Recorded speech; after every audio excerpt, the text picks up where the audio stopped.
This lecture is being brought to you in part by the generous gifts of these sponsors. Hey everybody, can you hear me okay? All right, thank you so much for coming. It's a pleasure to be here with you. I don't need to introduce myself because Ken gave me such a nice intro. But I am here to talk to you tonight about the art and neuroscience of self-healing and learning, which is kind of a summary of the last 20 years of research that I've done into chronic stress and the way we manage chronic stress and the impact of chronic stress on our bodies and how we heal.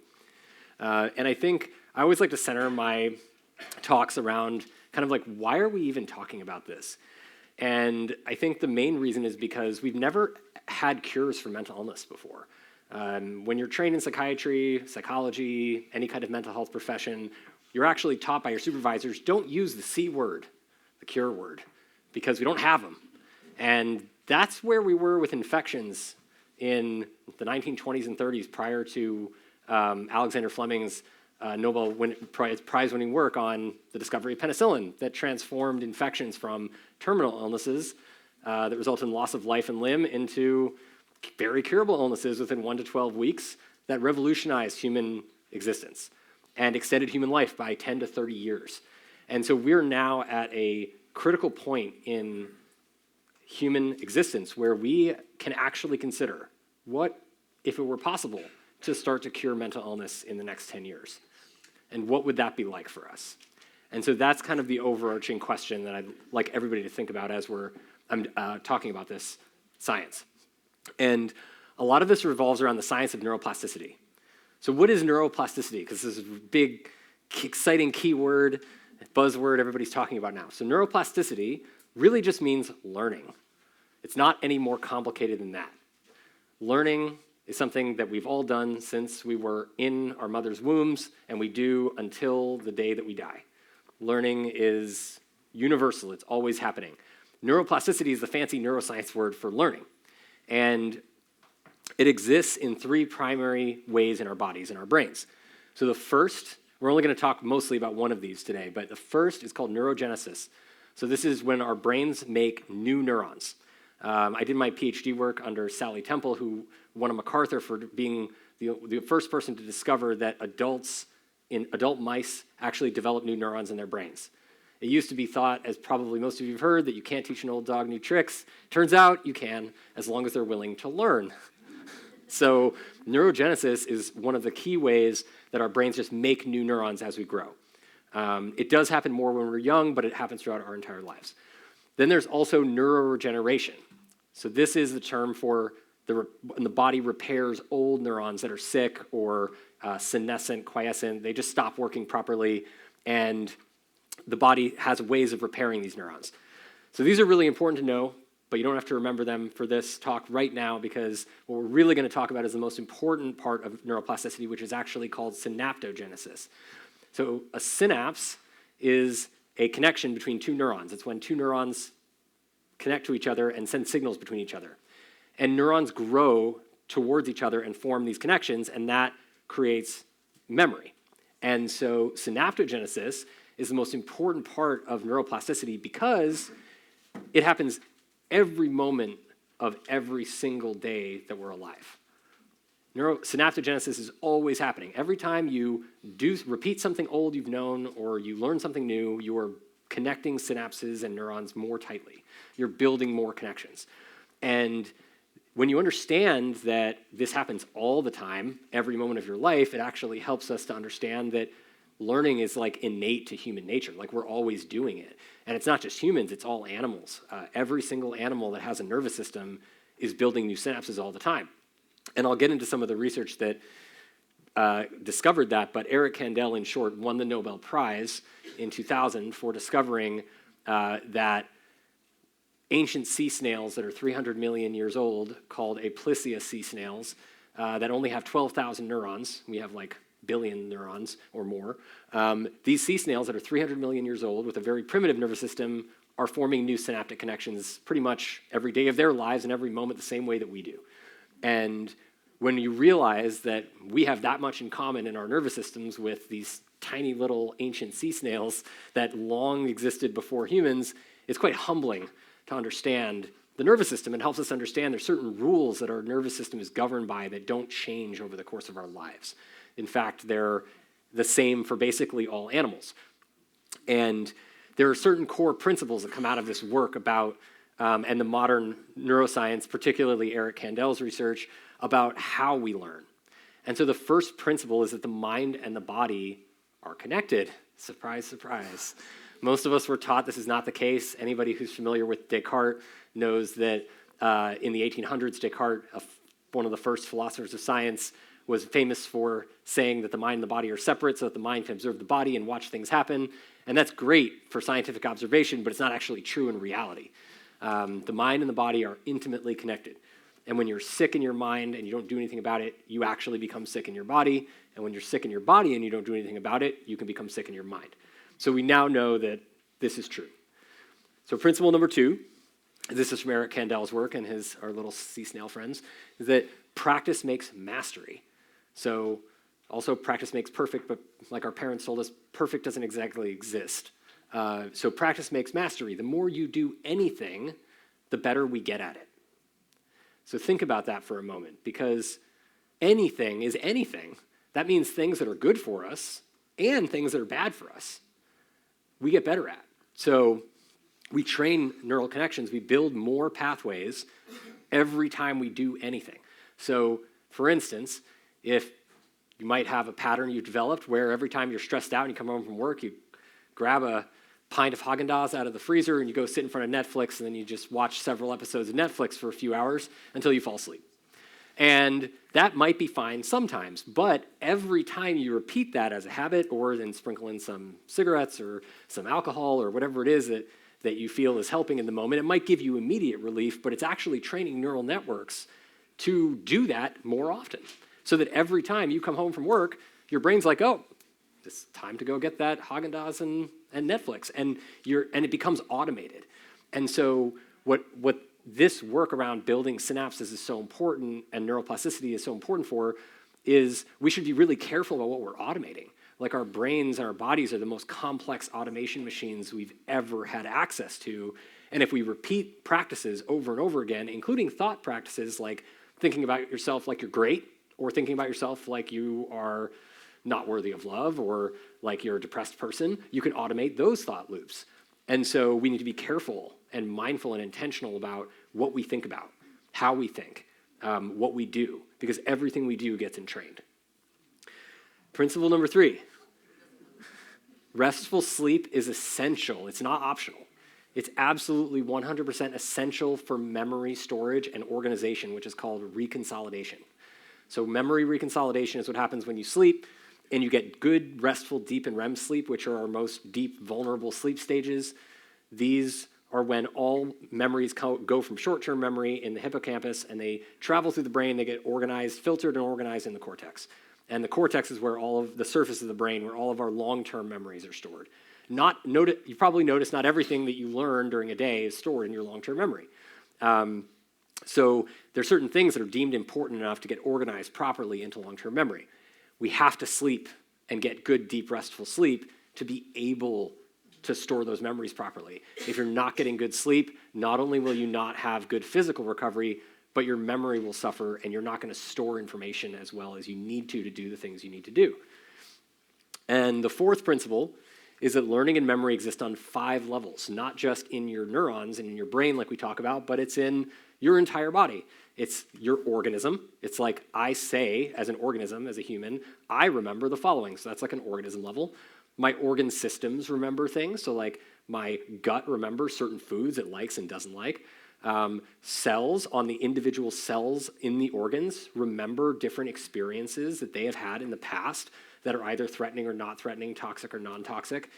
Proteins, which are the fundamental building blocks of our cells, inside each cell have their own generation process that involves marking them and the generation of them that is remembered. And then even going down to the most basic level underneath proteins is epigenetics, which are simply put, it's the information on top of our DNA that tells your DNA to turn certain gene expression up and down, which is why your skin cells know to be skin and your brain knows to be brain, but they all have the same DNA code. That's because of the epigenetic code. And the epigenetic code is responsive to the environment.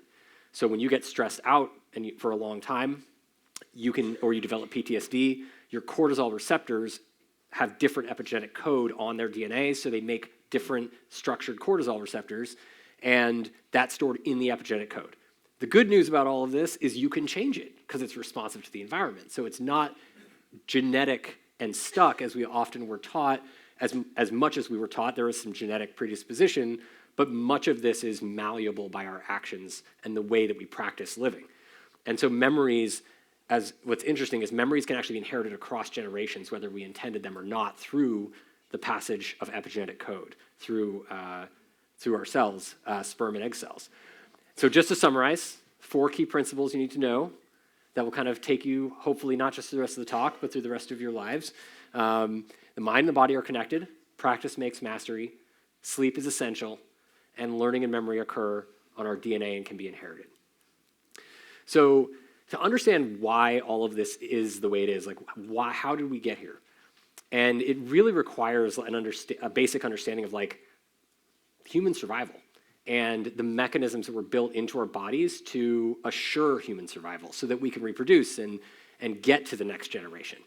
And what's important is to know, when you look back at, again, Eric Kandel's work, our nervous system is almost identical to the nervous system of these really primitive sea snails. Almost completely, like 99.9% identical. And what matters to a human nervous system? What matters to a monkey's nervous system? It's actually the same core things. It's these 6 basic needs. Maybe not human connection for monkeys, it's monkey connection, but you get the point. So it's air, water, food, shelter from predators, particularly in the environment, sleep, and connection. If we have access to all these 6 things, there's no reason for our stress response, our fight or flight sympathetic nervous system to kick on. But that system was designed to kick on if any of these 6 things are compromised. So when you feel stressed out, anxious, like you start to get tunnel vision, you start to sweat, your heart rate goes up, your breathing rate goes up, you start to feel like you're in like a fight or flight survival state, and you're just stuck in traffic or somebody's looking at you funny across the room, that's actually a moment to check in and say, hey, wait, I'm actually safe right now. Are any of these 6 survival things being checked off? Nope, they're all good. I have enough air, water, food, shelter, sleep, human connection, those are all checked off. So then you can self-reinforce safety and actually retrain your nervous system to not react as if you're under a survival threat when you're not. But this is the core. This is how the system was designed to react. And in modern day society, we have other things that trick that system. So the system, which is centered in the amygdala, which I'll show you in a minute, is really responsive to newness, contrast, uncertainty, differences, things that were unfamiliar to us. And in nature, like if we were humans in the jungle and you notice something unfamiliar to you in your normal place of habitat, that would be a sign to like, okay, I need to pay attention to that thing because that thing could be a predator or it could be something that could come and kill me. But in our society, we don't have most of those threats anymore, thankfully. And so what we do have is overstimulation, financial stress, legal stress, spiritual stress, traffic, babies screaming, too many responsibilities, all the things, right? You can expand on this list as much as you want, but the point is that overstimulation is number 1. And just having too much information coming in too fast into our systems when our bodies are effectively massive sensory organs, that triggers that sympathetic survival fight or flight system to kick on when it shouldn't. It's like accidentally triggering your body's internal smoke alarm or fire alarm, right? And so when that happens, you think that you're in a survival situation, or your body does, and your fear center certainly does, but you're not, and we make much worse decisions during that situation, and we don't have enough resources to focus on recovery. So to give you an interesting stat, I think there was a study published in Lancet a few years ago, maybe it was 10 years ago now, that looked at how much information humans take in now compared to the 1950s, and they showed that in one 30-minute period of being alive today, if you pick up your phone first thing in the morning, that first 30 minutes of being awake, you've consumed as much information as the average human consumed in 1 week of being alive in the 1950s. So don't look at your phone in the first thing in the morning.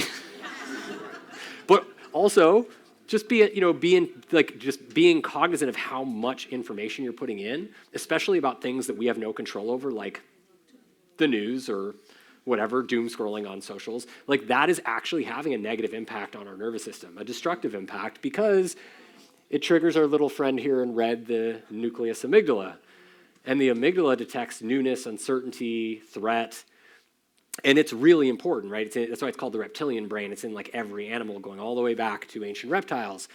But it doesn't by itself know the difference between overstimulation and real survival threat like a predator. It's just doing its thing, detecting differences in the environment.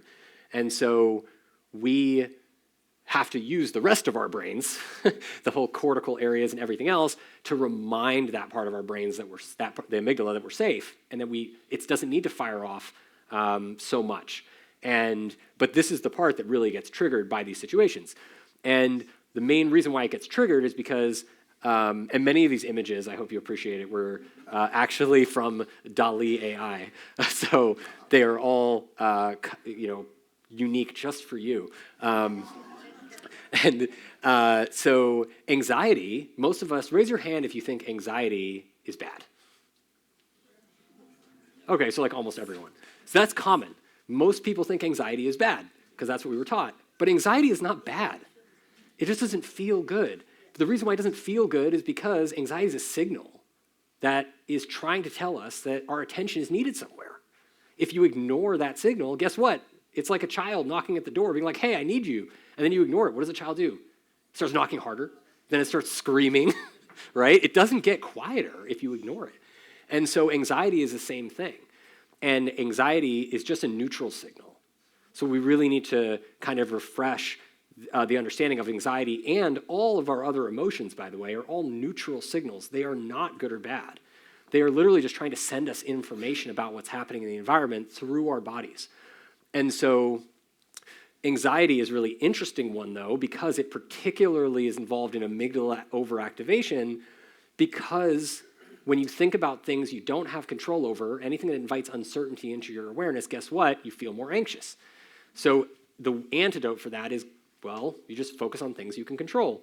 Deep breathing, meditation, mindfulness, yoga, body movements.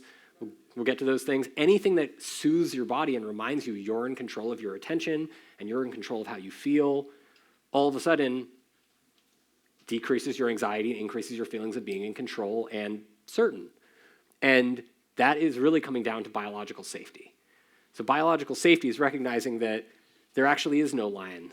It's just fabricated. It's a painting. It's a painting made by an AI, right? And so if you can remind yourself, wait, this traffic, this thing that I'm facing right now, this scary email, whatever it is, this thing, thoughts about the future, thoughts about the past, things that I regret, they're all just things that are sending signals. And they're sending the signals because we're paying attention to them, and attention allows them in. So if we pay attention to things that make us feel safe, guess what? You start to feel safe more of the time. And then you start to feel in control more of the time. And it starts with bringing control back into our awareness. So reminding ourselves of what we're in control of at any moment that's why this is like thousands of year old practice of meditation, mindfulness from ancient Eastern cultures. It still exists today. We still teach it. Even in Western medicine, we now teach this. And it reminds us simply, just tells the amygdala it's firing off, hey, you're not going to die right now. There's no survival threat. Everything's okay. And then your body reallocates information and resources. And so on the nervous system level, what's happening is that chronic stress stimulates the sympathetic nervous system. So it's just like a little recap. And then the body gets into fight or flight. Your sympathetic nervous system activity goes up, way into the red, and parasympathetic goes down, which is vagal activity. And then we lose emotion control. We can't sleep, we can't focus. Our heart rate variability goes down. Our blood pressure and heart rate go up. And all of our blood flow, all of our available blood, because there's only so much to go around, gets diverted to skeletal muscles, heart, lungs, motor cortex, fear center. Everything you need to get away from a threat. So where does that blood come from? It comes from everywhere else, right? There's only so much blood to go around. So if that blood is going to the skeletal muscles and the heart and lungs, which are some of the most demanding systems in the body to receive blood.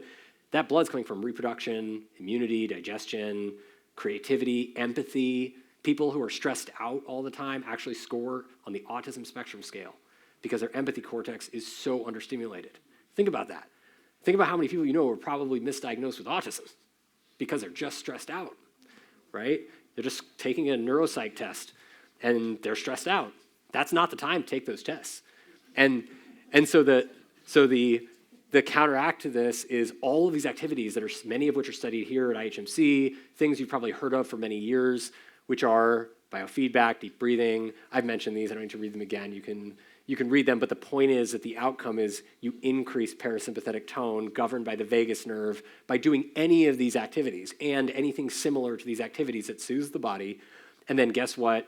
Emotion control goes up, sleep goes up, focus goes up, creativity, empathy go up, reproduction, digestion, immunity, your metabolism, your whole body just starts to recover by itself. The body knows how to heal itself. Stress and everything we put in the way of that healing process actually blocks the body from feeling like it's safe enough to heal. So it's the safety techniques that calm the body that remind us that we're safe enough to heal. And you don't have to know everything on this slide. This is kind of a summary of all of it, but this is core to the modern neuroscience of how the body works. And the reason I put this slide in, even though I know it's a lot, is that it shows that there's a scale, there's a balance. And the balance really illustrates that there's only so much blood flow to go around. We only have so many resources to go around. And so when chronic stress sends all our resources to the sympathetic nervous system, that's the fight or flight system when it shouldn't.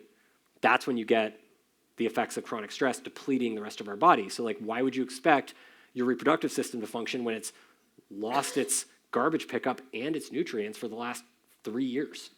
It's not going to function, but we're expecting it to because nobody's told us that the stress itself every moment, every day, or most of the moments of every day is taking the garbage pickup, which blood does, takes waste away from cells, and delivers nutrients.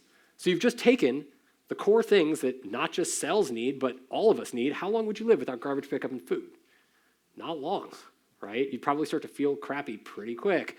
So that's kind of the balance of the system, and the core of it is that safety triggers recovery and reverses that balance, resets the balance. Safety, when we're talking about, is kind of a vague word, but it's control, familiarity, certainty. And we're at the center of the balance. We have the ability in any moment to restore the balance just by understanding and having awareness of where our bodies are in that moment.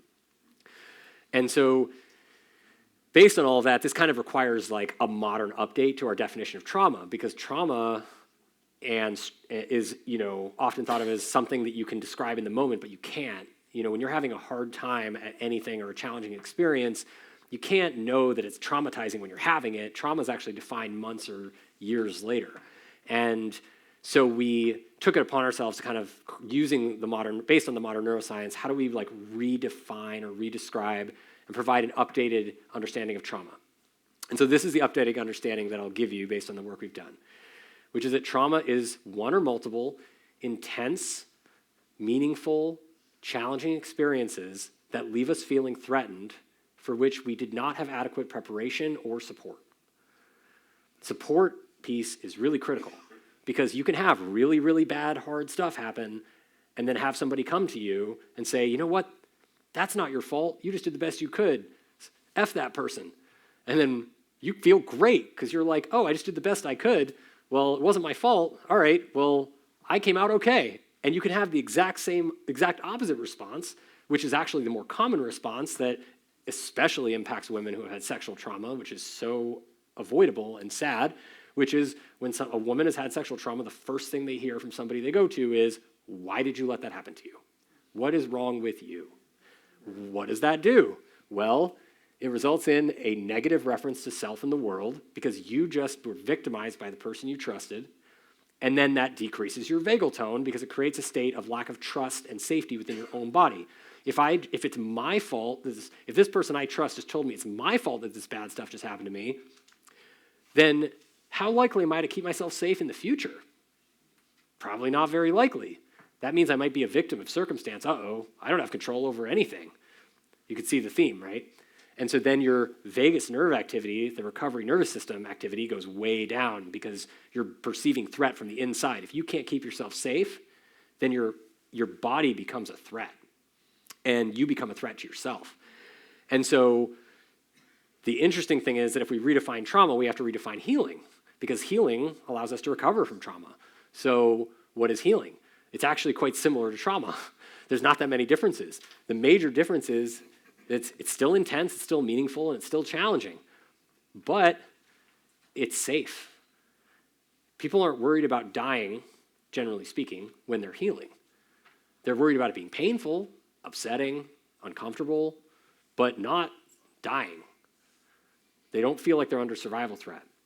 And they have support, and they have some kind of preparation for it, typically if it's done right. And what does that do? Well, it results in a more positive reference to self in the world, and when you measure those people's nervous systems, their vagus nerve tone goes up. Their recovery nervous system naturally restores itself. And so this, understanding how similar trauma and healing can be understood in this model of the autonomic nervous system is really important, because it helps us to understand that simply by just being there for someone who's had a hard time, and just being there, just listening, not judging them, and just saying, hey, that must have been really hard for you. I'm so sorry that happened to you. You know, if there's anything I could do, let me know. That is enough. And not saying, what did you do to let this happen to you, right? If we just eliminate that from our vocabulary, we can heal our friends and neighbors just by listening to them and being there for them. And we all have hard times, so we all know what this is like. And the core lesson from this is that safety is required. Again, not optional. It's required for learning. Safety learning is what we're talking about as healing from trauma. We have to feel safe to learn. One of the core nervous systems in our bodies that gets deprioritized in terms of blood and resources is memory when we are under threat. Why do you want to remember any of that, right? The body has ways of eliminating it. It remembers certain triggers. It remembers things that help us to try to prevent getting back into the same situation, but it tries not to remember all the bits and pieces, the details. They're uncomfortable. They're unpleasant. So if we are taking resources away from our parts of our brains responsible for storing memory when we're under threat, safety boosts vagus nerve activity and then helps us to learn. It helps to expand our capacity for learning, not just in young people, but throughout our entire lives, and therefore healing, because we have to relearn new techniques to heal. So this is where we get into some of the more exciting stuff about how psychedelic drugs and medicines can help us understand a lot of this. And before we get into that, we have to understand the history, because the history is very muddled around psychedelics. So psyche means mind, and delos means to show or to reveal. This does not mean crazy 70s dance party. This means to show the mind to yourself, okay? So if you think about that and this term, by the way, was coined by Aldous Huxley and Humphrey Osmond in the late 40s, early 50s, to replace the previous term, which I will not mention, that was used, which was to mimic psychosis. It was a stupid word. So now Humphrey Osmond and Aldous Huxley needed a new word, and they decided that the most apt way to demonstrate, to highlight what these medicines are doing, and they were mostly experimenting with LSD at that time and meditation, is to understand it from a Freudian and Jungian concept, Carl Jung, which is the subconscious and unconscious. And when you take these medicines, the first thing that happens is you become aware of things about yourself you weren't aware of before. And that's basically just like, if you have a fancy car and you've never looked under the hood, it's like, oh, well, I'm just going to pop the hood open and open it up and look inside and see what's in there.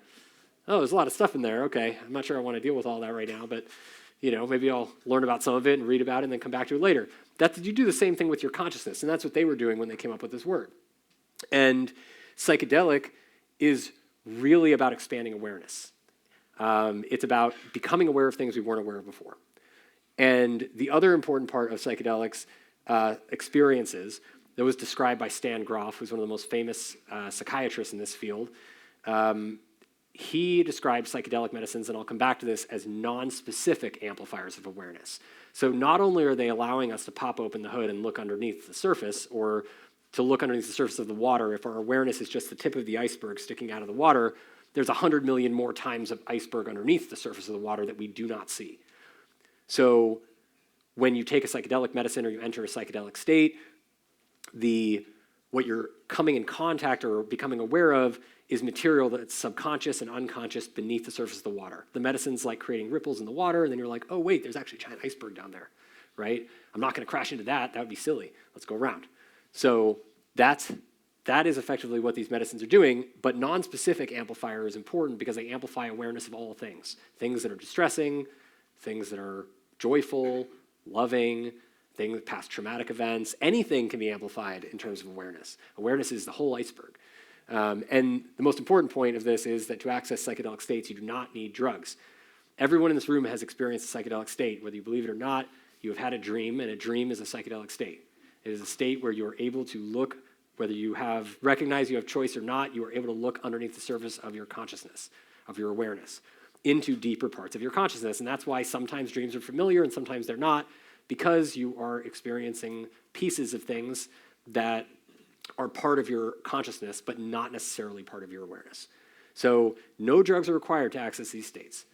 And synthetic psychedelic medicines were discovered actually in search of new mental health therapies, and new therapies for non-mental health illnesses, treatment-resistant illnesses, everything from like migraines to hiccups, depression, anxiety, addiction, PTSD. And LSD was discovered in 1938 by Albert Hofmann. One of the first modern psychedelics is actually MDMA. It was discovered in 1913 by another pharmaceutical company chemist. These were all discovered by pharmaceutical companies and then just kind of shelved. But interestingly, through the understanding of the serotonin system and the neuropharmacology, the way our body interacts with serotonin in particular, the discovery of LSD was really pivotal because it created the biological framework for the entire serotonin-based nervous system and how serotonin is important to mood and feelings and making meaning of the world and many other things. And it actually led to the development of almost every single modern mental health drug that you've ever heard of. Came from the understanding of the brain that we learned from LSD. And one of the recent studies that came out a few years ago that's really important to note is this giant umbrella study which came out of the University College of London that was a meta-analysis of meta-analyses. So it basically looked at every single study of depression that had ever been organized, looking for neurotransmitter imbalances in serotonin, and then put all of those together into a pool, and then took the pooled studies and then analyzed all of that data together. And what they found out, in fact, was that there is still, finally, as many clinicians have thought, there's actually no significant evidence to support that depression is due to a neurotransmitter imbalance, which means it's not genetic most of the time. It is due to trauma. And it's trauma, unprocessed, unresolved past hardships, often which were not supported for, that result in us feeling not good, which then can result in a neurotransmitter imbalance, right? They're all connected. It's just not the neurotransmitter imbalance in our genes that caused it. There's nothing wrong with us when we're born that causes our depression. Could you be predisposed to it? Sure, but you're not guaranteed to get it. It's a reaction to hardship and lack of support. And what's even more interesting about the study is of all the treatments that we've used, including SSRIs for depression, the treatment that works better in terms of outcomes than anything else is exercise. Exercise is more potent at treating depression than SSRIs and pretty much every other treatment we have. So, except these. So this is an interesting, I put this slide together because MDMA and psilocybin are very different compounds. Psilocybin comes from the mushroom. MDMA comes from sassafras originally, which is a completely different plant. It's used to make sarsaparilla. That's why sarsaparilla makes you feel nice. And these are different molecular structures, very different. However, they induce a similar state in the mind-body that results in these very profound healing experiences in people that are really unlike anything else we've ever seen in mental health treatments. And what I want to draw your attention to on this slide is that with just 1 to 3 doses, not daily dosing, just 1 to 3 doses of these medicines, the reports are basically the same. feeling extremely safe, possibly more safe than I've ever felt. Improved feelings of connection to self and others. Rated as one of the most meaningful experiences of my entire life. And patients go from sick for years into long-standing remission with just 1 to 3 doses of medicine and psychotherapy, but just 1 to 3 doses.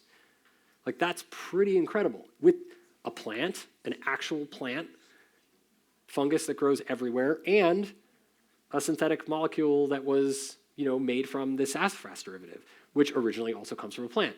So the molecular action doesn't always exactly explain how these are working, and nobody would have ever expected these kinds of findings from these kinds of molecules. However, with MDMA, which is the most well-studied psychedelic to date in rigorous, double-blind, randomized, placebo-controlled clinical trials, these are the results. These are pretty incredible.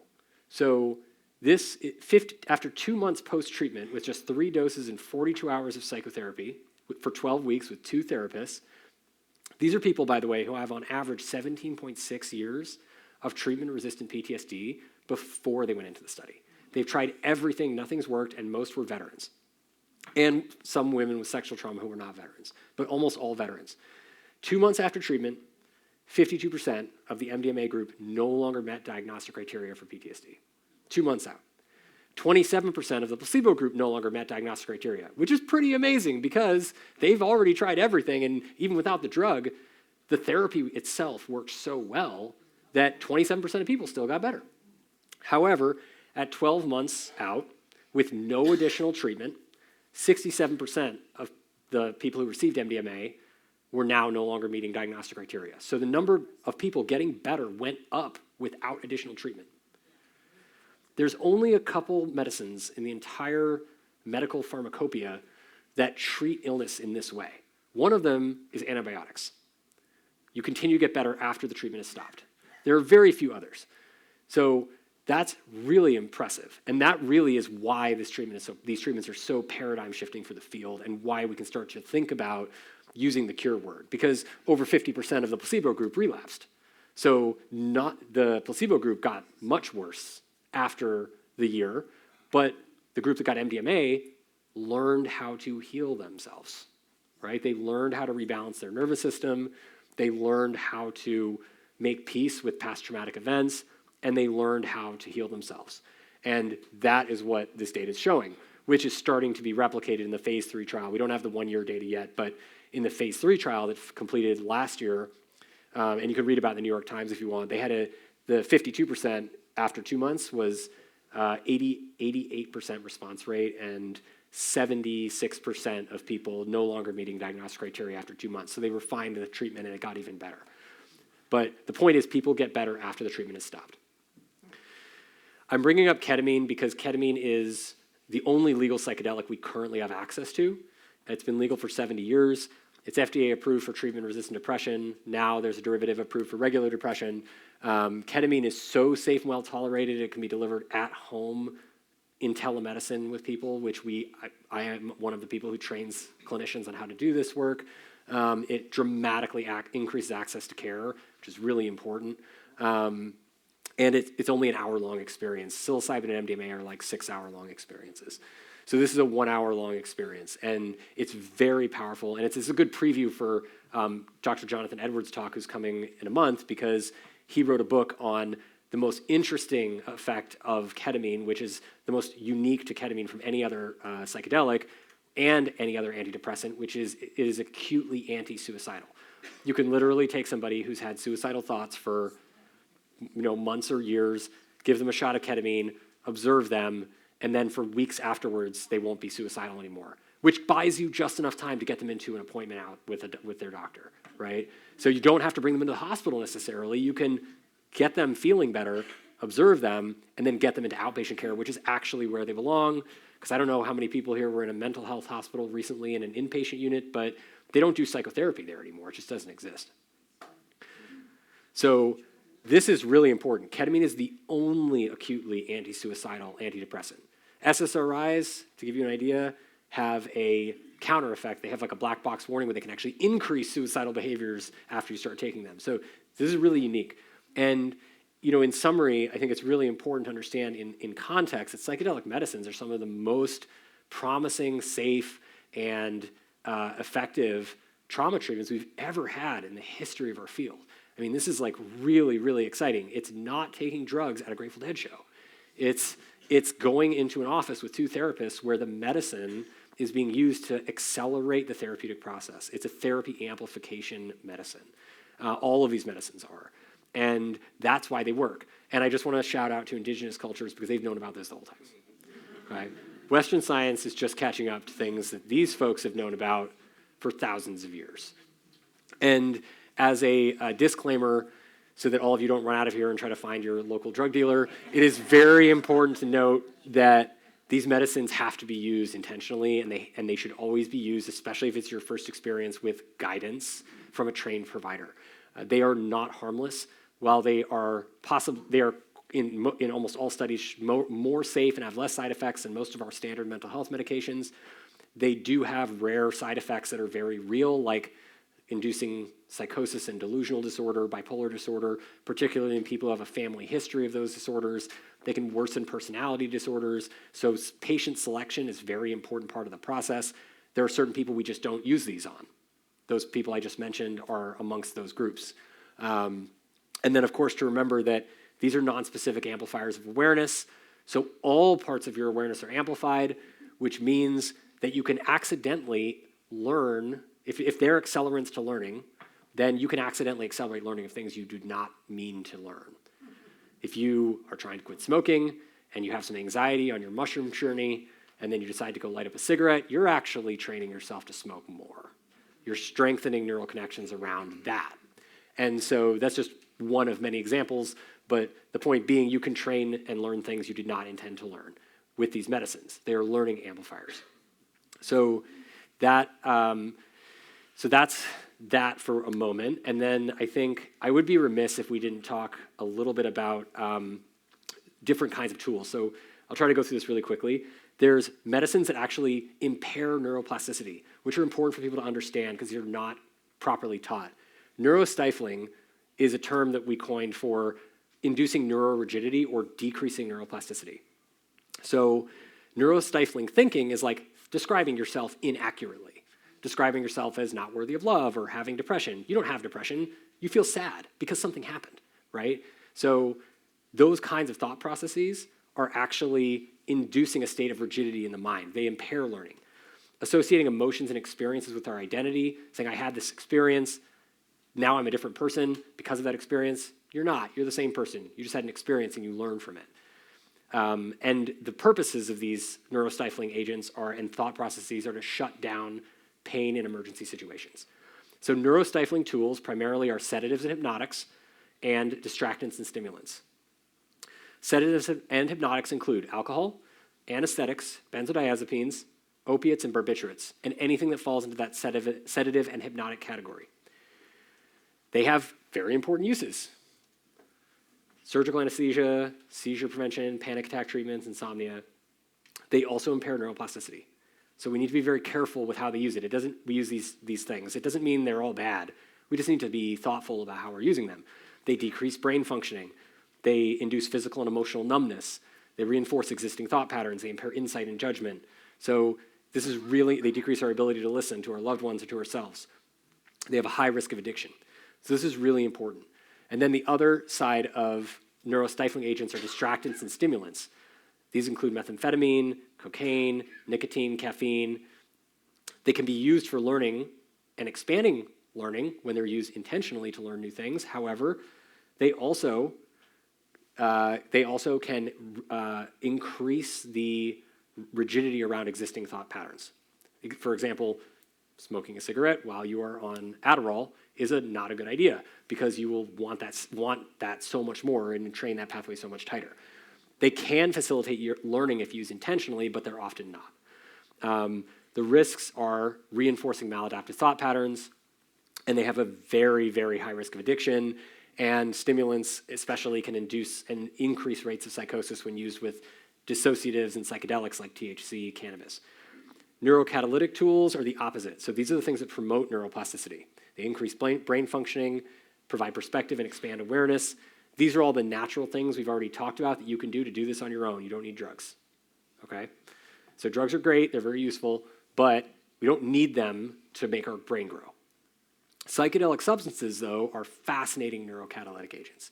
These are mind-revealing, non-specific amplifiers of awareness and neuroplasticity. They include cannabinoids, ketamine, phenethylamines, which is like MDMA and mescaline, and tryptamines. And the reason why they work the way they do is because of the default mode network. And the default mode network is just a network of parts of our brain that are talking to each other. The default mode network is really like a ski slope that you ski down over and over and over again when you're at rest, not doing anything. You're just skiing down the same run. You don't need to think about it. It's just the path your brain takes. When you take a psychedelic medicine, it's like having 8 feet of fresh powder dropped on top of you and you get to the top of the mountain. You still know where the bottom is, but you don't know the previous way you took to get there. You have to figure it out on your own, fresh. It helps you feel safe enough to learn a new path because you know where the bottom is. Psychedelic medicines enhance neuroplasticity. And these are 2 studies showing that they also enhance neurogenesis, which is really interesting. Some early work showing that you can increase growth of new neurons from ketamine and psilocybin mushrooms. And so the last piece, very quickly, is on the future of mental health and getting to cures is developing better objective biomarkers and tools. And so this is a study we did on MDMA-assisted therapy where we wanted to see what happens to cortisol receptors because we know that people with PTSD, like these people I told you about who have 17.6 years of treatment-resistant PTSD, Rachel Yehuda, a co-author on this article that we published in 2023, showed that, and she could win a very big prize for this, that if you have severe PTSD, your cortisol receptors are not functioning properly, and you can measure it in their epigenetic code. So I thought, well, if PTSD does that, and MDMA reverses the clinical symptoms of PTSD quite well, then we should be able to measure that reversal. So this study was the first study that showed, looking at those patients who went through that study I presented earlier, that MDMA study, that trauma is in fact repairable on the level of our DNA. By doing the right things, by relearning safety, by amplifying that with MDMA, which is just amplifying safety relearning, accelerating safety relearning, you're actually seeing repair at the cortisol receptor on the DNA code. So we can change quite well, and that's really, really exciting. And this is a technology that we developed called Apollo that anybody can try. If you go to your app store, you can download the Apollo Neuro app and try it on your iPhone. There's also a wearable version. But we really had this idea after studying MDMA, which is what if technology could remind our bodies we're safe enough to heal? And the future of personalized medicine, which you know, the phones, there's other wearables that measure and track you. Then there's things that actually intervene. We wanted an intervention. We wanted something that could deliver a therapy to you that you can wear. It's what I'm wearing on my chest, if anybody's wondering. And if AI could be combined, which is inspired by Ken Ford, then we can actually detect a state in the body, turn on a therapy automatically for you. And that is what Apollo does. And it's been through 16 clinical trials, 2 are published, many more are publishing this year. And the first one showed that this technology improves heart rate variability in as little as 2 minutes after exercise. At that time, there was not a single wearable technology that had been demonstrated to do this in scientific trials. This is a measure of vagal nerve tone, and it just takes 2 minutes of calming your body with soothing touch, which is what Apollo does, using sound waves that boosts HRV in a measurable way. Then we published a study this year that came out of an independent group at the University of Pittsburgh showing that in patients with severe systemic sclerosis, which is basically like a fibrosis cancer of your immune system, that these people who nothing works for to treat, they are basically have terminal illness, they had improvements in sleep, quality of life, energy, ability to socialize, depression symptoms, and pain, and Raynaud's phenomenon, just from wearing this little guy boosting their vagal tone and helping them feel safe enough to manage the stress of being told they have a terminal illness. And then this is where the AI comes in, which is that with Apollo or with Apollo plus Oura Ring, which Ken and I are wearing, that we can actually detect a state in the body and respond. We can respond over the course of a day. We can respond in real time at night. This is the first technology ever that for adults and really anyone over 1 year old can detect when you're about to wake up in the middle of the night and turn on preemptively to rock you back to sleep before you wake up. And And we have a study coming out this year that shows that that gives you 30 to 60 minutes more sleep a night, which is really exciting.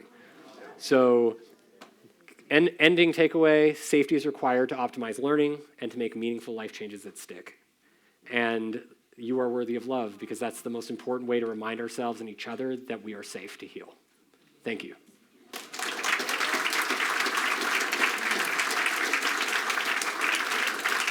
Question back there? Yeah, we take some questions. One right behind you. Welcome to Pensacola. Robert Kennedy has put sodium fluoride and the public water supply back on the front page. Do you see sodium fluoride as a neurotoxin, and do you drink fluoridated water? I do drink fluoridated water because that's what comes out of the tap. I have lived in areas where my water has not been fluoridated, and my dental health, without changing anything, my dental health was way much worse, like my teeth health. So fluoride is very helpful for dental health and hygiene, but it should not generally be swallowed. And that's the problem with being in the tap water. Is it a neurotoxin in certain doses? Yes, dose makes the poison, right? So if you're swallowing enough of it, it could be causing harm. However, the harm that it's causing, we don't fully understand. So I don't think there's been enough studies of the consequences of swallowing fluoride from water consumption, tap water consumption, for us to say that this is a neurotoxin that is directly damaging our health. But it's an important question that we should be asking, right, as scientists. And so, we should do studies. The problem is they're really hard to do because we drink water and everything else. There's so much toxin and other things around us, and stress, right? Like if stress makes us sick, but you're also drinking fluoridated water, like how do you know what the cause is? So it's a great question, but we need more studies to understand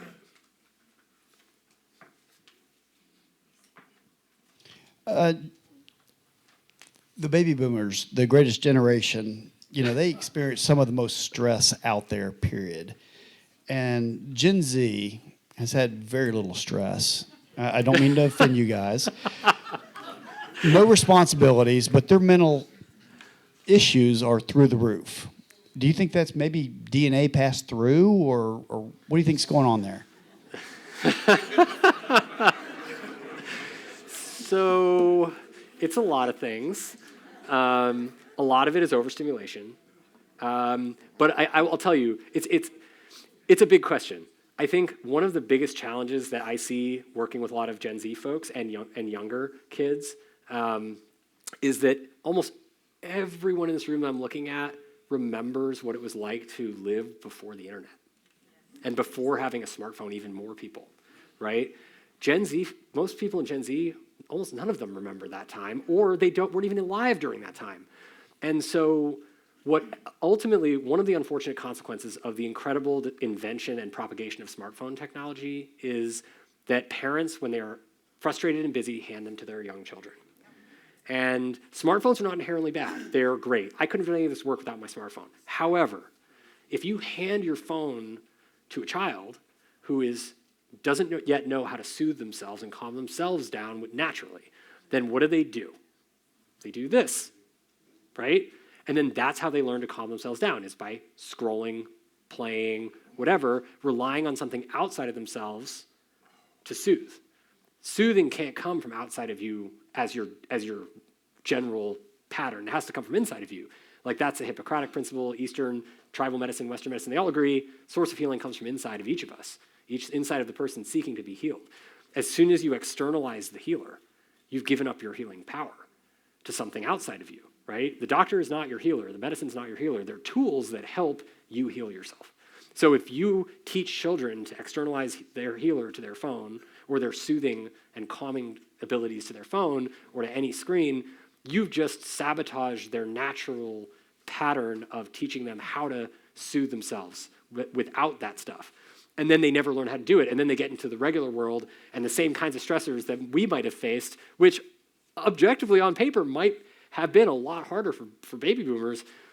Those kinds of stressors are intolerable to Gen Z folks. They're just like, I have no idea how to deal with this. And they don't have any of the skills. So like, how could we expect them to know how? So we kind of have to go back and rethink like the way we're child rearing and, the way we approach our children with screens, and maybe we wait, maybe we give them time-limited exposure, maybe it's not when they're upset, it's only when they're not upset as a reward, right? Like it has to be a different pattern of how we engage children with screens, and we have to figure that out, because if we don't, and we keep doing the same way, it's gonna be a problem. But I don't think it's about necessarily the amount of stress. I think it's that a lot of the younger kids, the younger folks, they just never develop the stress tolerance skill sets. When I was a young guy. Oh, wait, one sec. Oh, I'm sorry. When I was a young guy, time moved very, very slowly. And I know it didn't compared to right now, but time seems to move quicker and quicker. And I need some mechanisms or drugs or something to slow it down. Is there a question there? So real quickly on that point, time perception, time is time, right? Perception of time is what changes how quickly it moves or doesn't move. And perception is governed by how present we are in the moment. So that's how psychedelic medicines help to make time feel like it's going slower, because they make us feel more present in the moment. And so by training awareness, attention control, mindfulness, meditation, breathing, you can slow down time. And you can also speed it up. And I can give you an experiment. So if you just breathe nice and slow, like 5 seconds in, 5 seconds out, and then just try to fill your lungs as much as you can with each subsequent breath, and empty, you don't have to do it right now, but you empty your lungs as much as you can to the point where you start to breathe at 30 seconds per inhale and 30 seconds per exhale. So it's 1 total breath a minute, which anyone can do, any healthy adult. You can do it through pursed lips. It's easy, like you're breathing through a straw. That's the easiest way to do it. And when you do that, you will feel time slow down under your control. If you breathe fast and hyperventilate, you'll feel the opposite. So it's those kinds of techniques that allow us to be able to change our perception. Let's go over here. For those of us who have dealt with sleep apnea and gone from the mask to the Inspire, would your wearable hugs work when the Inspire still isn't working and you're up and down all night long? So Apollo is very helpful for non-obstructive sleep apnea. Yeah. Obstructive sleep apnea is different because it's due to something blocking the airway during sleep. And so you really need to treat that adequately, like you need a BiPAP or a CPAP machine. And maybe there's some new technology that you can use, the Inspire. Or internal, right. So you can do that for obstructive, but this is very helpful for non-obstructive sleep apnea and any other kind of anxiety-related insomnia, which turns out to be most insomnia is anxiety-related. Another over here. For psychedelic medicine specifically, how are the randomized double-blind studies carried out? It feels like the placebo group would be much more aware that they're receiving a placebo than with other medicine because of the mental effects. That's a great question. So that's actually a problem called functional unblinding, and it actually exists not just in psychedelic trials. Every single mental health trial suffers from this problem because you're taking a mental health medication. So you're supposed to feel different when you take it, right? So it's very hard to blind. The study I presented to you, the double-blind randomized trial on MDMA, was a really interesting blinding process that I can't get fully into, but the way it works is they gave subjects who were in the placebo group a subtherapeutic dose of MDMA. So if you call a therapeutic dose 100 milligrams, which is what it takes to hit the therapeutic threshold of feeling like you're in this ecstatic state, under that doesn't do that. It makes you feel feel more energy in your body. It makes you feel like a little bit fast. It makes you feel, I don't know, like a little bit more kind of like something, you took something, so you feel like you took something, but it stops. It doesn't progress to the ecstatic state. So people still feel like they took something. And that's what really matters. Because when you measure the placebo effect, what you're really measuring is the belief effect that a treatment will or will not work. So as long as people can be convinced into thinking that they took something and that thing could have been the active drug, then it's a kind of a fair test of belief. But it's a challenge we face in all mental health treatment. All right, we got one more. Curious about inherited memory. Would this be like, for example, instinct, which also exists in the animal world? For example, a tiny little leopard is born, hasn't realized that he could climb a tree. Oh, is it related to instinct? Right. Is it? That's a good question. I'm not sure that we know the answer to that. I think that we don't know, like the epigenetic code, which is where this information is stored on the DNA, contains, if you think about how many billions of base pairs are in DNA, this is that times, it's like billions times trillions of potential combinations. So could those kinds of instincts be encoded on the epigenetic code and inherited that way? They certainly could. And that's probably a good explanation for how they get passed on non-verbally. Mm-hmm. But they can also, but that's also like the memory of your parents. Like the way this was discovered was Rachel Yehuda did a study of Holocaust survivors and their offspring and grandchildren, and they showed that there were certain epigenetic changes on cortisol receptors in the survivors of the Holocaust that affected their cortisol receptor expression, and they had PTSD. And then they checked the offspring and the grandchildren, and the grandchildren and the offspring all had an increased risk of PTSD, and they had the same markings, and those markings were known to correlate with an increased risk of PTSD. So it's not just that it's not just you're passing on like an instinct, which would be helpful. You can pass down things that are not helpful. And that's what I think is the core, is that, if we have had that kind of trauma in our lives, if we have the ability to sort through it any way we can, as much as we can before we have kids, we're actually doing our kids a great service. And that's really something that I think a lot of people never considered before. Well, I didn't know that. That's interesting. Thank you.